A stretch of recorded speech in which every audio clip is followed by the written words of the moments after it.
우리 마음문을 여시고 찬양드리겠습니다. 우리가 마음문을 열 때 하나님께서 하늘문을 여시는 일이 있습니다. 네. 찬양드리겠습니다.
감사합니다. 오늘도 예배하게 하시고 찬양하게 하시고 주님 앞에 머리 숙여 기도할 수 있도록 은혜를 베푸신 주님 감사합니다.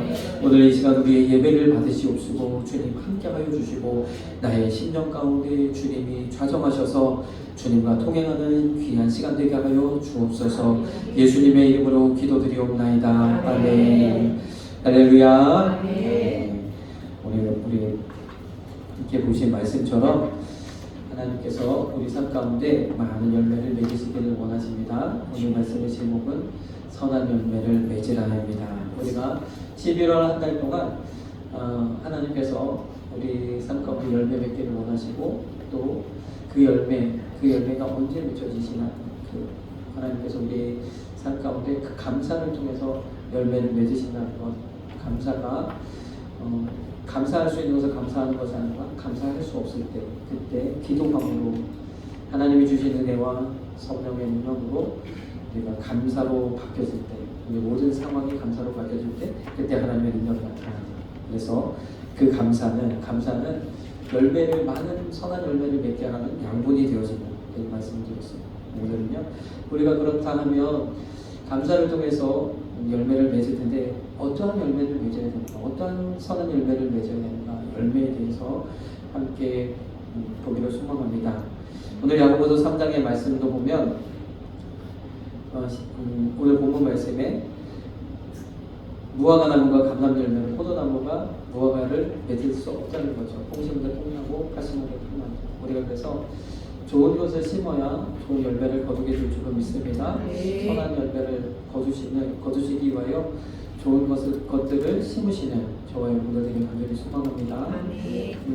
그런데 또 마지막에 17절 18절 말씀을 보면 이 하나님이 주시는 이 지혜, 위로부터 부어주시는 이 은혜로 말미암아 우리가 맺어야 하는 열매들은요, 첫째로 성결하고 화평하고 관용하고 양순하고 골명하고 이러므로 선한 열매가 가득하라, 편법과 거짓이 없으라 이야기하는 줄 믿습니다. 또 한 가지는 화평케 하는 자들에게 대하여 말씀하시죠. 화평케 하는 자들은 화평을 심어 의의 열매를 거둔다 말씀하셨습니다. 그래서 우리가 이 위로난 지혜로부터 이 성결하고 화평하고 관용하고 양순하고 긍휼과 선한 긍휼로 말미암아 이런 것들을 심을 때에 많은 그런 의의 열매를 거두게 되는 줄 믿습니다. 우리가 그래서 이런 열매들을 거두어야 될 텐데 어떤 열매를 거두어야 될까? 첫 번째는 생명의 열매를 거두어야 되는 줄 믿습니다. 다음은 예수님이 하나님이 우리를 구원하시기 위해서 자신의 독생자 예수 그리스도를 이 땅에 보내셨죠. 그 구원하신 방법은 예수님이 이 땅에 오셔서 우리와 같이 우리의 육신을 입고 하나님이신 그분이 사람의 몸을 입으시고 이 땅에 오셔서 우리의 모든 생사 화복을 다 경험하시고 그리고 억울한 운명 가운데서 십자가, 가장 극악한 형벌인 십자가 형을 받으셔서 십자가에서 물과 피를 다 쏟으셨어요. 그리고 죽으시고 3일 만에 부활하셨고 이제 약속하신 그 성령을 주시기 위해서 하늘로 올라가셨어요. 그리고 우리에게 성령을 부어주셔서 이제 그 성령으로 말미암아 예수 그리스도를 우리가 영접하고 그 은혜를 누리게 되어졌는 줄 믿습니다. 몸이 보세요. 하나님께서 우리 가운데 이 첫 열매로 주신 예수 그리스도 그 주님으로 말미암아 우리 각자가 또 하나님 안에서의 그런 생명의 열매가 되어져야 될 줄 믿습니다. 열매를 맺기 위해서 먼저는요 우리가 이런 생명의 열매를 맺으시는 저와 여러분들이 되어야 될 줄 믿습니다. 우리가 말씀에 먼저 로마서 6장 22절 말씀을 먼저 보겠습니다. 22절 말씀을 보겠습니다. 우리 같이 읽어보겠습니다. 그러나 이제는 너희가 죄에게서 해방되고 하나님께 종이 되어 거룩함에 이르는 열매를 얻었으니 이 마지막은 영생이니라. 아멘. 자, 우리가 거룩함에 이르는 열매를 얻었다는 말씀이었어요. 예수 그리스도로 말미암아 우리 안에 이 생명의 열매를 얻었는 줄 믿습니다. 이미 생명의 열매가 맺어졌는 줄 믿습니다.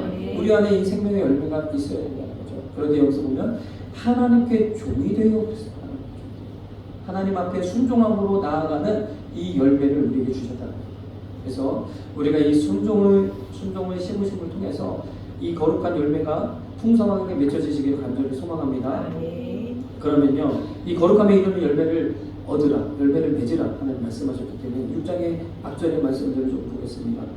6장 16절 보겠습니다.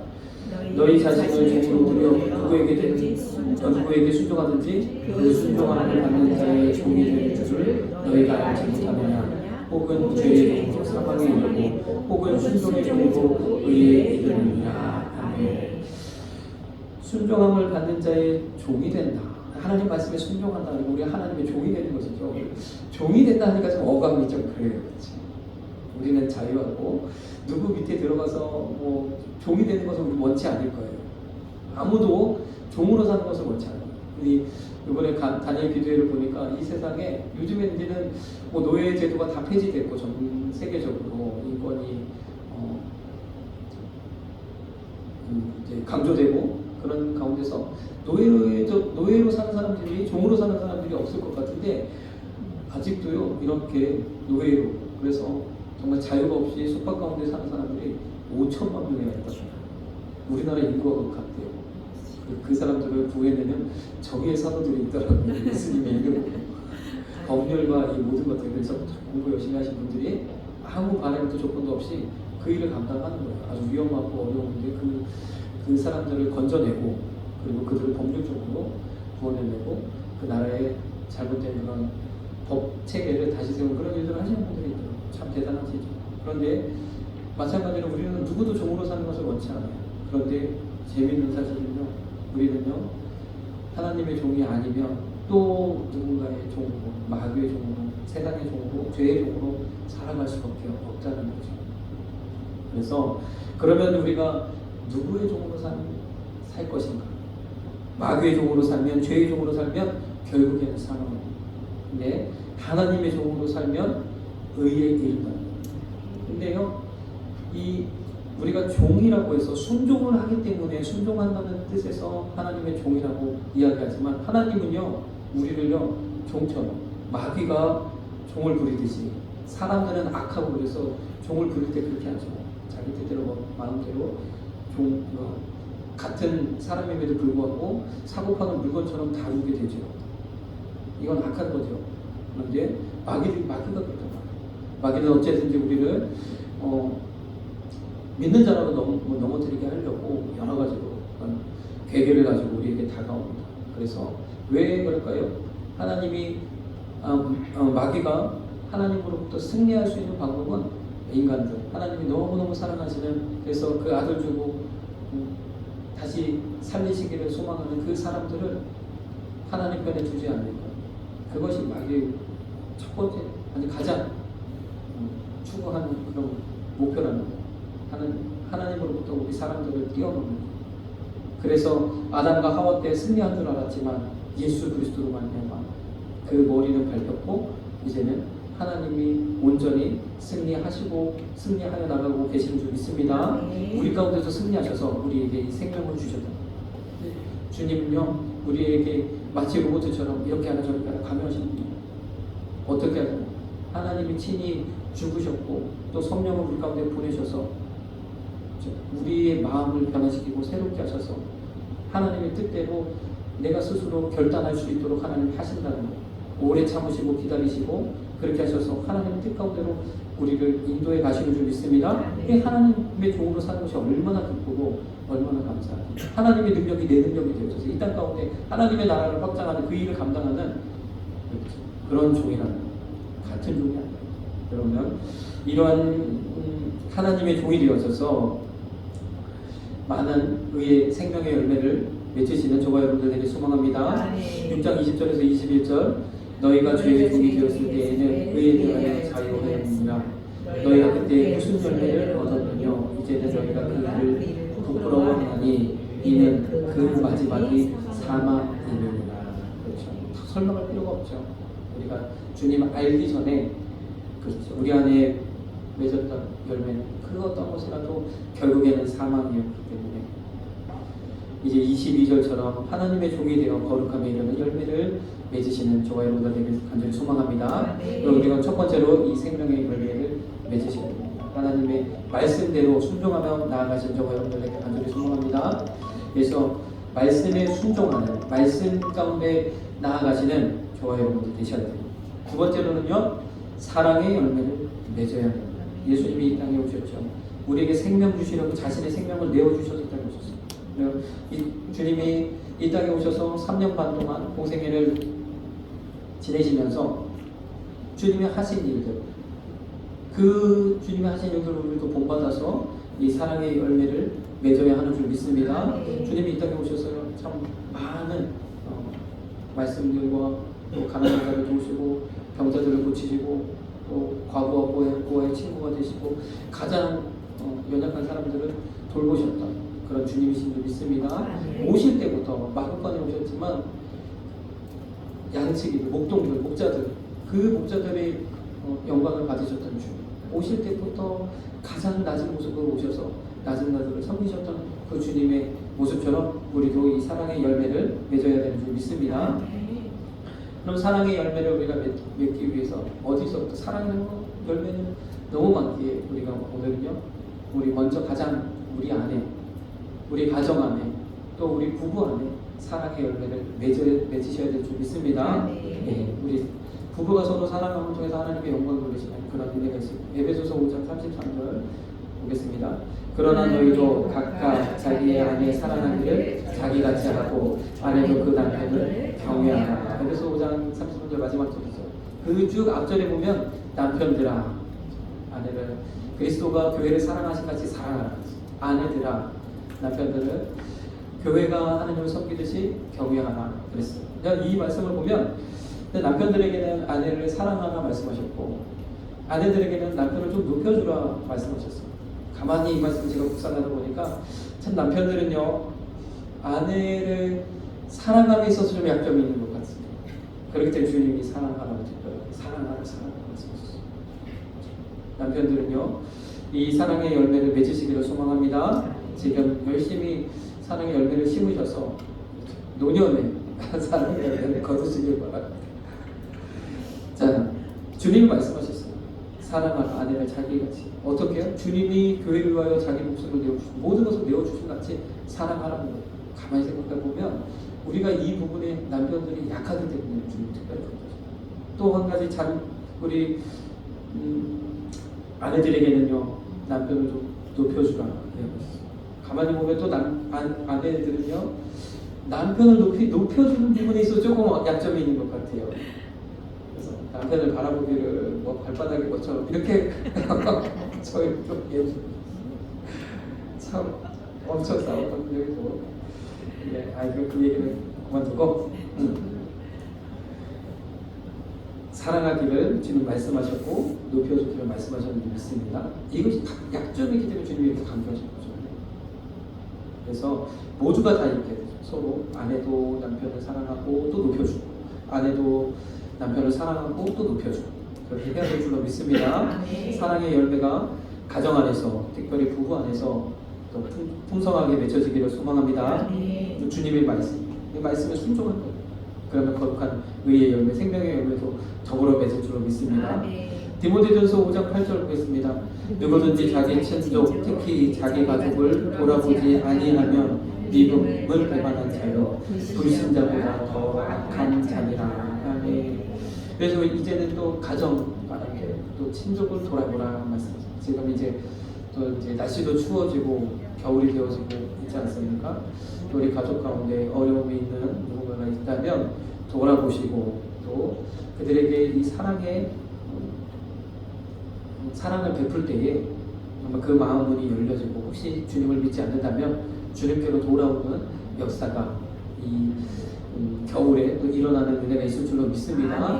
사랑을 이 사랑은요, 그가 어떻게 하면 상관없어요. 하나님 사랑을 베풀라 했으니까 사랑을 베푸는 거예요. 그가 내게 이렇게 했기 때문에 하는 것이 아니라 주님이 내가 무엇 했기 때문에 나를 위해서 십자가를 지셨다 그러면 나를 위해서 내가 그 은혜를 받을 자격이 있을까요? 그렇지 않죠. 우리가 죄 가운데 있을 때도 주님은 여전히 우리를 사랑하셨어요. 그 죄를, 그 약함을 아시기 때문에 그것 때문에 주님 죽으셨어요. 그렇기 때문에 우리는 이 가족들을 돌아보시고요. 또 맺힌 것이 있다면 풀어버리시고 용서하시고 하나님의 은혜로 품으시는 저와 여러분들 되길 간절히 소망합니다. 그래서 가족들을 돌아보는 그 안에서 사랑의 열매를 맺으시는 저와 여러분들 되길 간절히 소망합니다. 또 우리 자녀들을 향해서도 마찬가지예요. 자녀들을 위해서도 사랑의 열매를 맺으시길 원합니다. 참 가장 가까운 부부 또 자녀, 이 가정이 가장 가까운 이웃이잖아요. 이웃을 내 몸과 같이 사랑하려 했는데 우리 가장 가까운 이웃부터 사랑하지 못한다면 우리가 그 어떤 이웃을 사랑할 수 있겠습니까? 가장 가까운 이웃. 그런데 가까운데 가깝다 보니까 문제가 발생하면 정말 남보다도 이웃보다도 더 멀어지는 경우도 있어요. 원수가 되어버린다는 거죠. 그래서 이 시간 예수님의 이름으로 우리 가족들을 향해서 혹시 맺힌 것이 있다면 용서하시고 내가 먼저 용서하시고 내가 먼저 용서를 구할 때 하나님의 놀라운 역사가 일어나게 될 줄로 믿습니다. 그래서 우리 가족을 향한 이런 다시 하나가 되고 한 마음이 되는 그런 따뜻한 겨울이 되어지기를 소망합니다. 우리 고린도전서 13장 4절에서 5절 사랑은 오래 참고 사랑은 온유하며 투기하는 자가 되지 아니하며 사랑은 자랑하지 아니하며 교만하지 아니하며 물에 행치 아니하며 자기의 유익을 묻지 아니하며 성내지 아니하며 악한 것을 생각지 아니하며 사랑이 이렇다는 거예요. 사랑이 참 우리가 이 말씀을 보면서 얼마나 이 안에서 이것은 동그라미, 이것은 X, 이것은 세모 얼마나 우리가 참 해볼 수 있겠습니까? 참 오래 참으라 하셨고 온유하라 하셨고 투기하지 않고 자랑하지 않고 교만하지 않고 무례히 행치 않고 가깝다 보면 참 무례히 행할 때가 많지요. 무례하게 될 때가 많아요. 자기의 유익을 붙지 않고 성내지 아니하고 악한 것을 생각지 아니하고 또 이 다른 모든 말씀 그런데 우리가요 이 말씀을 줄줄줄 암송을 한다 할지라도 어떻게 이렇게 살아야 하는가. 그런데 이 사랑에 대한 말씀을 가만히 살펴보면 예수님이 이렇게 하셨다는 거예요. 주님이 그렇죠. 우리 주님은요 참 끝까지 사랑하셨어요. 끝까지. 주님은요 초기하지 않으셨죠. 언제나 항상 자기 것을 내어주시고 항상 사랑으로서 이끌어 주셨는지 믿습니다. 자랑하지 들리지 않으셨어요. 결코 모든 것을 가지시고 모든 것을 창조하신 하나님이 그렇죠. 인간의 몸을 입고 인간에게 무릎을 꿇으시는 그런 모습. 무리에 행치 아니하셨고 자기의 유익을 붙지 아니하셨고 성내지 아니하셨는데 성낸 적이 딱 두 번 있으시죠. 성경에서 악한 것을 생각지 아니하고 주님을 생각하면 우리가 예수님을 닮아가기를 소망하면 이 사랑의 은혜를 우리가 누리게 될 줄 믿습니다. 그래서 순간순간마다 주님은 어떻게 하셨을까? 예수님은 어떻게 하셨을까? 그 은혜를 생각하면 돼요. 내가 사랑할 때도 내가 이웃을 사랑할 때도 부부를 사랑하고 아내를 사랑하고 자녀를 사랑하고 이웃을 사랑할 때도 예수님의 마음을 품으며 사랑할 수 있어요. 우리가 조건을 바라보고 상대를 바라보면 사랑할 수 없지만 예수님을 바라보면 사랑할 수 있는 줄 믿습니다. 왜냐하면 예수님이 사랑하시기 때문에 예수님이 너무너무나 사랑하고 우리 주변 분들 한번 바라보십시오. 얼마나 주님이 사랑하시는지. 당신은 하나님의 작품입니다. 한번 인사 한번 해볼까요? 당신은 하나님의 작품입니다. 너무 아름다운 작품이죠. 그래서 예수님의 마음을 품고 사랑의 열매를 맺으시는 저와 여러분들에게 간절히 소망합니다. 또 한 가지는요.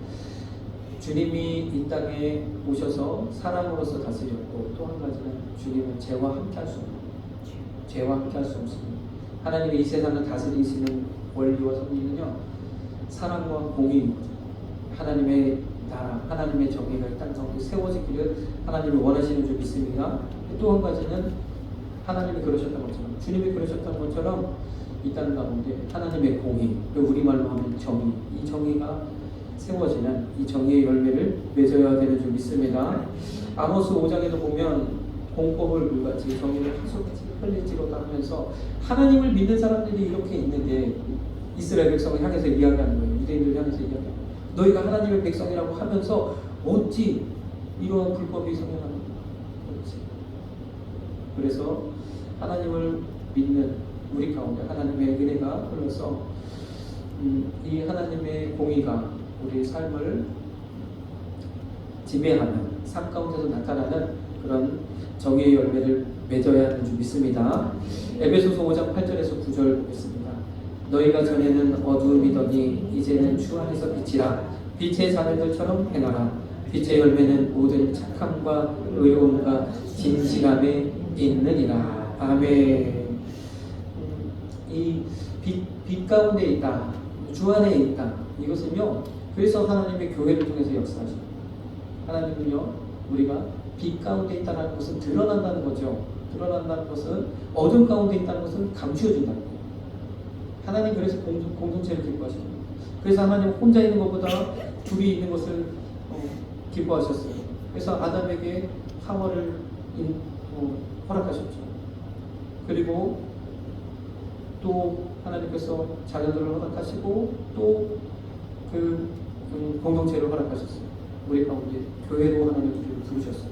우리가 그냥 신앙생활 할 수도 있는데 그렇죠. 요즘 코로나로 이렇게 겪어봤기 때문에 알죠. 집에서 TV 보면서 TV로 말씀 들으면서 예배할 수 있는데 왜요? 예배에 있어서 가장 중요한 부분을 차지하는 게 말씀이잖아요. 그러니까 TV로 얼마든지 말씀 들으면서 예배할 수 있는데 하나님 왜 우리를 꼭 교회로 부르시겠습니까? 하나님의 은혜는요. 이 말씀에만 있는 게 아니고 있습니다. 이 예배의 현장 속에서 우리가 하나님을 예배하고 그 은혜를 가지고 함께 우리 서로 나누며 교제하는 그 교제 가운데 하나님의 은혜가 있는 줄 믿습니다. 이것이 빛 가운데라는 거예요. 이것이 빛 가운데. 내가 드러나고 또 우리 서로가 같이 서로에게 영향을 주는 것. 빛의 열매는 모든 착함과 의로움과 진실함에 있느니라. 그래서 참 교회 안에서도 교회는 정말 작은 사회입니다. 여러 가지 사람들이 여러 그런 계층의 사람들, 여러 성품의 사람들 다 있잖아요. 그래서 어린아이에서부터 어르신들까지 다 우리 교회 안에 있잖아요. 그러다 보니까 여러 가지 일들이 일어납니다. 그런데 그 안에서 하나님이 주시는 은혜로 말미암아 하나가 되고 그리고 한 마음이 되어가는 것, 그렇게 교회로 세워져 가는 것, 주님이 기뻐하시는 줄 믿습니다. 교회 안에 문제가 생긴 건 당연히 있을 수 있어요. 문제가 생길 수 있어요. 여러 가지 마음, 생각이 다를 수 있고 있을 수 있어요. 그것은 우리 사람의 마음이기 때문에, 사람의 모임이기 때문에. 그러나 이것들이 점점 조금씩 바뀌어져서 정말 서로 주님의 마음으로 이해하고 사랑하고 또 용납하고 하는 일들이 계속적으로 일어나야 돼요. 그런데 우리가 예전에도 그랬고 지금도 계속적으로 그렇다면 그건 문제가 있는 거죠. 변화가 되어지고 바꿔져야 되고 점점 나아져야 되는 줄 믿습니다. 이런 빛의 열매를 맺으시는 저와 여러분들에게 간절히 소망합니다. 그래서 참 하나님이 원하시는 그런 기뻐하시는 열매들, 특별히 교회 안에서 그런 열매들을 맺으시기를 소망합니다. 고린도전서 8장 12절 이같이 너희가 형제에게 죄를 지어 그 약한 양심을 상하게 한 것이 곧 그리스도에게 죄를 짓는 것입니다. 다 주님이 사랑하시는 줄, 우리 모두가 다 주님 사랑하십니다. 그래서 우리는요 주님 안에서 이제는 자유함을 누립니다. 우리는 주님이 모든 죄를 다 사하셨고 죄에 대해서 하나님 이제 우리를 의롭다 하셨고 다 우리 연약함 가운데 그럼에도 불구하고 우리는 죄 가운데 있을 수 있지만 하나님께서는 반드시 우리 다 천국까지 인도해 가시는 줄 믿습니다. 우리는 그래서 그 안에서 자유를 누리지만 우리의 이 자유가 제한이 되어지는 것 딱 한 가지, 바로 내 양심으로 제한을 받는 게 아니라 상대방의 양심으로 제한을 받는다. 내 양심으로 이런 거 있을 수 있죠. 그러니까 예배하는 데 있어서, 교회하는 데, 신앙생활하는 데 있어서 어떠한 것이 옳다. 예배는 우리가 또 기쁨으로 드려야 되고 또 예배 드릴 때는 또 아무튼 우리 안에 있는 그런 것들이 있잖아요. 그런데 이것들은 또 새로 오신 분들에게 강조할 적이 있어요. 우리가 앞으로도 어르신들을 섬기는 그런 교회가 되기를 소망하는데 우리 어르신들을 향해서 좀 제발 헌금 감정 좀 안 했으면 좋겠어요. 어르신들은 그렇죠? 하나님 앞에 마음이 감동돼서 하나님 앞에 드리고 싶으면 드리고, 근데 좀 보면 어르신들은 그 반면 노후가 잘 보장이 돼서 그런 경우라면 괜찮지만 그렇지 않은 경우들이 너무 많거든요. 그래서 정부에서 나오는 비용, 돈, 뭐 이런 거 가지고 이제 그런 것들이 빠듯하게 이제 짜여져 있을 거예요. 그 가운데서 이제 하나님 앞에 드린다는 것이 이제 믿음이 어느 정도 성장하고 하나님의 은혜를 깨닫게 되면 스스로 드리게 될 겁니다. 믿음이 성장할 때까지 기다려야지. 저 이게 당연히 이제 초신자한테 오셨으니까 헌금 드려야 된다, 11조도 드려야 된다, 뭐 드려야 된다 하면요 안 된다는 거예요. 그래서 그런 강조를 하는, 왜냐하면 그 양심이 상처를 받기 때문에, 그 마음이 상처를 받기 때문에. 그래서 우리가 할 수 있는 말, 우리가 이것이 내 양심에는 이것이 당연히 맞는데, 이것이 옳은 것인데 상대방의 양심에는 옳지 않을 수 있다. 우리가 어떠한 모든 것이 다 그래요. 그러나 또 때가 돼서 하나님이 내 마음을 보셔서 이런 부분들은 알려줘야 할 필요가 있을 때는, 그때는 양육자들을 하나님 붙이셔서 양육시키신다는 거예요. 그래서 그 양육자가 그에게 이렇게 신앙생활을 이렇게 하는 겁니다, 헌금생활을 이렇게 하는 겁니다, 이렇게 알려줄 수 있는 그러한 질서가 있는 교회가 되어지길 간절히 소망합니다. 그래서 어찌되었든 상대방의 양심이 이것을 제한하는 거죠. 그래서 양심을 생각하시면서 마음을 상하게 하시는 일이 없도록 하시길 간절히 소망합니다. 그러면서 그냥 늘 감사하는 거예요. 감사. 주셔도 감사. 우리가 뭐 있다 보면 작은 교회니까, 우리 교회가 작은 교회니까 더 우리 마음에는 더 좋은 것들로, 더 많은 것들로 채워지기를 원하고 풍성하게 원하고, 지금도 보면 자리가 빈자리가 많은데 꽉 차길 원하고 여러 가지 마음들이 있잖아요. 그럴 때 어떻게 해야 돼요? 이 교회는 왜 그래? 그러지 마시고 감사하시고, 감사.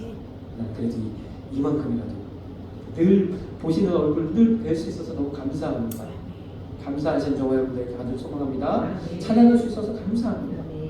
오늘도 보면 또 이제 드럼을 연주할 수 없는 상황이 됐는데, 그럼에도 불구하고 감사합니다. 감사하시면 하나님께서 채워주실 줄 믿습니다. 우리 히브리서 12장 11절, 무릇 징계가 당시에는 즐거워 보이지 않고 슬퍼 보이나 후에 그로 말미암아 연단한 자에게는 의의 평강한 열매를 맺나니. 그래서 하나님의 이 땅 가운데 하나님의 공의, 하나님의 정의를 세우시기 위해서 때로는 우리를 징계하실 때가 있다는 거예요. 사람한테 인생 직직으로 우리를 다스릴 때가 있다는 거예요. 근데 그것은요, 우리가 사상자가 아니란 증거라고 말씀하셨어요. 하나님의 자녀이기 때문에. 우리 부모의 육신의 부모도 우리에게 징계하고 혼을 내고 가르칠 때 가르치는데, 하나님은요, 하물며 하나님이 그렇게 하신다는 거죠. 그럼에도 불구하고 우리가 부모를 공경해야 되는데, 당연히 하나님을 우리가 공경해야 되는 줄 믿습니다. 하나님이 그렇게 하신다는 거죠. 그래서 우리가 징계를 받을 때는, 환난 가운데 어려움 가운데 있을 때는 슬프죠, 힘들죠, 어렵지만 그것을 통해서 우리를 연단하셔서 하나님의 많은 의의 열매, 공의의 열매, 정의의 열매를 맺게 하실 줄로 믿습니다. 그래서 하나님이 내 삶 가운데 이루신 모든 일들은 아무 뜻 없이 이루신 게 하나도 없다는 거예요. 그 가운데서, 그 모든 일들 가운데서 하나님의 뜻을 발견하시고 또 감사함으로 나아가시면 하나님께서 해결하여 주시고 돌이키시고 회복하시고 더 큰 것들로 채워주시고, 또한 우리 안에 이런 의의 열매를 맺게 하실 줄로 믿습니다. 그래서 우리에게 생명의 열매를 주시고, 또 주님이 이 땅에 오셨던 것처럼 사랑의 열매를, 그리고 공의의 열매, 정의의 열매를 맺으시는 저와 여러분들에게 간절히 소망합니다. 왜 우리 삶이 이러한 열매들이 맺혀져야 된다는 거예요. 그리고 이제 주님이 오셔서 우리에게 성령을 보내주셨죠. 마지막으로는 성령의 열매를 또한 맺어야 되는 줄 믿습니다. 우리 교회 안에서 우리 삶 가운데 이런 사랑을 실천하고 이 땅 가운데 하나님의 정의를 실현하고, 그래서 누가 어떻든 상황이 어떻든 하나님 앞에서, 다른 모든 사람들이 그렇다 할지라도 나는 하나님 앞에서 행하시는 저와 여러분들에게 소망합니다. 그런 뜻을 이루고, 그뿐만 아니라 우리 안에 성령의 열매도 맺어야 하는 줄 믿습니다. 내 안에 계신 성령, 그 안에 계신 성령님이 나를 사로잡아 그 은혜로 말미암아 이런 성령의 열매가 맺혀져야 될 줄로 믿습니다. 성령의 열매는 우리 갈라디아서 5장 22절 23절, 오직 성령의 열매는 사랑과 희락과 화평과 오래 참음과 자비와 양성과 충성과 온유와 절제니 이 같은 것을 금지할 법이 없느니라. 이렇게 가만히 보면 성령의 열매가 앞에 모든 열매를 다 포함하는 것 같아요. 우리 안에 성령이 주시는 힘으로, 성령이 주시는 은혜로 이런 성령의 열매를 맺으시는 저와 여러분들에게 간절히 소망합니다. 아멘. 특별히 교회를 통해서, 이 교회를 통해서 부으시는 은혜로 말미암아 이런 열매를 맺어야 되는 것입니다. 그래서 우리가 세상 가운데서, 세상 속에서 내게 주어진, 내게 맡겨주신 일들을 감당하고 직장과 사업장들을 감당하면서 또 교회를 통해서 하나님 주시는 이 성령의 열매들을 맺어가시는 저와 여러분들이 되어야 돼요. 2024년도에는 우리 교회가 좀 더 우리 모두가 사명자가 되어져서 우리 모두가 하나님이 주신 그 일들을 감당하시는 그런 교회 되기를 소망하면서 공동체가 회복되고 공동체가 그 맡겨진 역할들을 감당하는 그런 교회 되기를 우리가 소망하면서 그렇게 이제 조금씩 바꿔나가기를 소망합니다. 함께 기도해 주시고요. 그렇게 하면서 내게 맡겨주신 사명, 내게 맡겨주신 사역, 참 중요한 사명 중에 한 가지는요. 우리가 이 예배를 돕는 사역, 가장 우리에게 주신 사명 중에 귀한 사명입니다. 이것을 정말 생명처럼 여기고 감당하면 하나님께 놀라운 일들을 허락하시는 줄 믿습니다. 그래서 이런 것들을 우리가 좀 더 철저하게 여길 수 있도록 그렇게 되어지기를 소망합니다. 이런 성령의 열매를 맺으시는 저와 여러분들에게 간절히 소망합니다. 성령의 열매는 교회를 세워가고 교회가 세워지면 이 땅 가운데 복음이 전파되게 될 수 있습니다. 그렇죠. 그러니까 개인적으로 전도하시는 분들도 있더라고요. 그러나 그것까지만 교회가 전파되어야 돼요. 이 교회에 은혜가 있고 이 교회에 성령의 역사가 있고 뭐 하는 분들이 교회를 통해서 와 보라 할 수 있는 그런 교회가 되어져야 될 줄 믿습니다. 디모데후서 4장 2절에도 보니까 때를 얻든지 복음을 전파. 이 복음을 전파. 내가 때를 얻든지 나가서 복음을 전파. 뭐죠? 부신지요. 예수 천당 부신지요. 이거 막 외친다고 해서 복음 전파. 교회가 세워질 때, 교회가 하나님 가운데 성령의 역사가 나타날 때 하나님의 이 복음이 전파되어지는 것을 믿습니다. 그래서 고린도후서 16장 15절에도 보면 스데바나라는 사람을 소개하고 있어요. 아가야의 첫 열매였다. 자, 우리도 이 지역에 많은 수많은 이 영혼들을 열매 맺으시는 우리 한수만 교회 우리 성도님들이 다 되기를 소망합니다. 우리 찬양 드리도록 하겠습니다. 다음 구절은 있고요. 찬송가 308장 넓은 교회 이건 혹시 찬양을 드리겠습니다.